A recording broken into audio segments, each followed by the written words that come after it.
And it's a big car. Perfect. It's a family car Yeah. with all the luggage space in the world. So it did feel like that. But the performance is really good considering what it is. And I think in this realm, that's something we have to think about a lot, that it is a family car. Yeah. It's a very fast family car. And yeah, it was really good.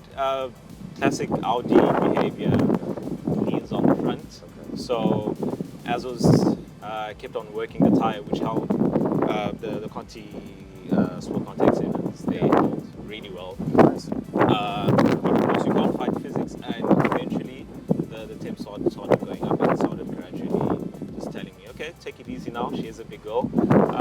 And that's what I did. But awesome performance, I really enjoyed it. Moves around a lot, but that is fun in its own way. But it's definitely not a track day car, although if you, for the giggles, for the lulz, you throw your family in there. Bring it to the track. Make sure they haven't eaten anything before that, so that they don't mess up the Yeah. beautiful interior. And yeah, it's a lot of fun. Nice.